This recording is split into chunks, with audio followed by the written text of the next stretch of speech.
Your major tasks this week is going to be to learn how to use and adjust these compound microscopes. They are actually pretty awesome microscopes in terms of the quality. What is not awesome about them is that they are not particularly user-friendly. It's possible to use them and not go through all the adjustments you're supposed to go through, but the quality of the image that you get will be a lot worse. So it's really important that you go through all of the steps on the setup of the microscope that are listed on the web page on Brightspace. Before you do that though, let's take a look and just familiarize ourselves with some different things. So one of the things that some people don't ever figure out is that this microscope actually has what's called a mechanical stage. So when you put the microscope slide in here, there's a little clip that holds the slide in place. And underneath there are some little knobs that you turn that move the slide back and forth underneath the objective lens, which is right here. One of the things that you can hopefully see is that when you have the slide over the light that's shining up from condenser underneath, that you can see a little spot of light shining on the specimen there. So that's how I know that the specimen is actually directly underneath the objective lens. So that's an important thing in terms of getting yourself oriented.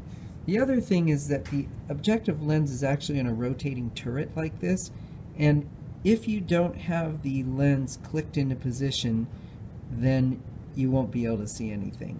So listen. I don't know if you could hear that, but there's actually a clicking sound when it's in place. There's also this adjustment down here, which is something that you use when you're doing a type of microscopy that we are not doing, which is called phase contrast. And so if you're not doing phase contrast, this needs to be clicked into position for 0. So basically you just leave that where it is. The stage of the microscope actually moves up and down when you focus. So when I turn this focusing knob here, the stage moves up and down, and the lenses actually are stationary. So one of the things you have to be careful, not so much on low power, but on higher power, is that if you crank the stage up too much, you can actually crash the slide into the objective lens. So that's something you want to be careful about. There's another part of the microscope, and this is the part that is the trickiest to adjust, and that's called the condenser. So the condenser is underneath the actual stage, and this knob here is the condenser focusing knob. And you'll notice when I turn it, the condenser moves up and down. And this is a major part of the adjustment that is probably the most difficult to do. So the initial setup of the microscope is to turn the light on, like I'm doing right here. Make sure that you're clicked in on 10x. Make sure that this is on 0. Crank the condenser all the way up, and then crank the stage of the microscope up until it's relatively close to the slide. The other part of the initial setup is to make sure that you actually have enough light that you can see what you're doing. And there's two ways to control this. One is by the field diaphragm adjustment dial, which is underneath here. If you turn it to the right, it's closed. We want it all the way over to the left so that it's open. And then there's also a rheostat down here that adjusts the brightness of the light. So if I slide it back and forth, the light gets brighter and dimmer. So with the field diaphragm open all the way, which is clockwise, then you want to look through the objective lens and adjust the brightness of the rheostat until it is at a comfortable level. So once you have the initial setup of the microscope, the very first thing that you have to do is to actually focus on the specimen. And that's actually one of the more difficult things. On the liver cross-section slide, which we're giving you to start with, It's not that hard because it's a big dark thing. But if you're looking at something tiny like a bacterium or something where there's only a few items and it's on a big slide, then it's sometimes hard to find the thing that you're actually trying to focus on. One trick that I sometimes do in order to focus on the specimen is to actually sort of wiggle the mechanical stage as I'm focusing. One of the problems is that sometimes you're focused in on something other than the object, like maybe dust on the top of the condenser or whatever. And it's hard to tell, is that the thing I'm supposed to be seeing or is that something else? If you kind of wiggle the mechanical stage back and forth as you gradually turn the stage down, then when the object you're looking at starts to get in focus, you see it go moving back and forth in the screen. And that allows you to know that, hey, I'm getting pretty close to having the object in focus.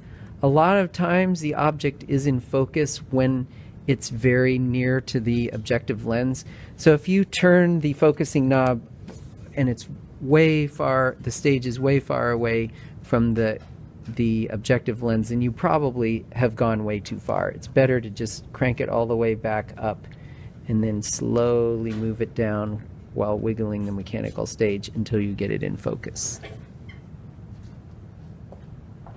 So I'll show you what I mean. I'm wiggling the mechanical stage as I slowly move the focusing knob to make the stage go down. Oh, there I went too far. See how that gets the object in focus? So once you have the object in focus, you can then begin the condenser adjustment. It's really important that you actually get the slide in focus, because if you don't have the actual specimen in focus, it doesn't do any good to do the condenser adjustments because they just get messed up when you go back and focus on the slide. So assuming that I'm focused on the slide, the next step is to close the field diaphragm all the way to the counterclockwise and check underneath the stage. There's a little sliding lever here. This one, that needs to be pushed all the way over to the right. And then the other thing that you want to do is to make sure that the condenser is cranked all the way up to the top.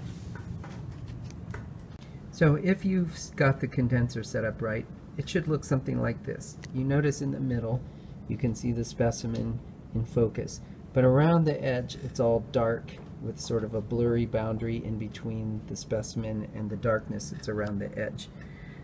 It's dark around the edge and blurry because you haven't focused the condenser. So watch what happens as I turn the condenser focusing knob, which is not the specimen focusing knob, but the condenser focusing knob. If I turn it so that it moves the condenser down away from the stage, this is what it looks like. And you'll notice if I turn it too far, then the brightness in the middle starts to get spread out again. So I'm going to crank it back up again. It gets narrower, and then it starts getting bigger again. So the point that you want is when it's at its smallest possible size, and the edge of it should be really sharp. In fact, it's sort of a decagon, a 10-sided figure. That's what you want it to look like. The other thing is that you want this decagon of light to be centered in the middle of the field. There are two knobs underneath the microscope. This knob here and this knob here. And if I turn the knobs, watch what happens. Oops.